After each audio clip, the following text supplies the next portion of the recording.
নমস্কার বন্ধুরা, মৌলির ইজি রেসিপিতে তোমাদের সবাইকে স্বাগত। প্রথমে চাটপলা তেল নিয়ে নিয়েছি, তারপর একটা পেঁয়াজ কুচি করে কাটা ছিল সেটাকে ভেজে নিয়েছি। 1 চামচ চিনি দিয়েছি, ছোট চামচের 1 চামচ দিয়ে লাল লাল করে পেঁয়াজটা ভেজে তুলে নিয়েছি। যেটুকু তেল আছে ওইটুকুনি তেলেতেই 5টা পেঁয়াজ ডুমো করে কাটা 4 ফালি করে, আদা বড় বড় করে কাটা আর রসুন একটা গোটা ছাড়ানো দিয়ে ভেজে নিয়েছি ওই তেলেতেই। তারপর কাঁচা লঙ্কা 2টো, টমেটো একটা আর গোলমরিচ কয়েকটা দিয়ে ভেজে নিয়েছি। এরকম আধ ভাজা হবে।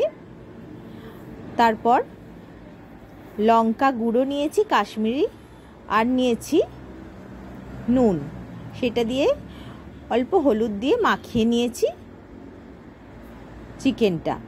চিকেনের লেগ পিসগুলো এইভাবে কেটে নিয়েছি। আর মাঝে আমি ভিনিগার দিয়ে নিয়েছি একটু। এবারে আমি ওটা মিক্সিতে ওই মশলাটা পেস্ট করে নিয়েছি। এবারে এই মশলাটা পুরোটাই আমি দিয়ে দিচ্ছি মাংসটার মধ্যে। আজকে আমি বানাচ্ছি চিকেন ভাপা কারি। এবারে অল্প দই, পরিমাণ মতো নুন আমি 2 চামচ নিয়েছি, আর নিয়েছি লঙ্কা গুঁড়ো আর 2 চামচ হলুদ নিয়েছি।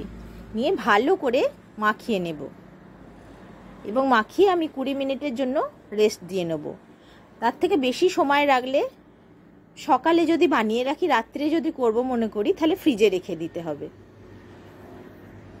এবারে আমি এটা একটা টিফিন কৌটোর মধ্যে দিয়ে নিয়েছি, আর ভাজা এই পেঁয়াজটা ওপরে দিয়ে নিয়েছি।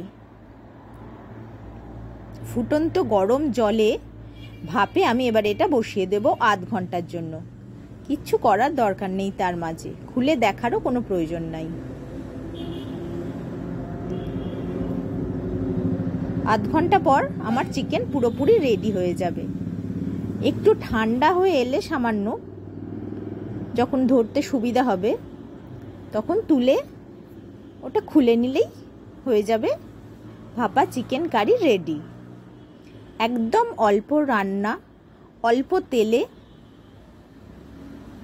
অথচ স্পাইসি এবং খুব কম খাটুনির রান্না এটা। ভীষণই টেস্টি হয়েছিল। তোমরাও আশা করি বানাবে, বানিয়ে জানিও কেমন হয়েছিল।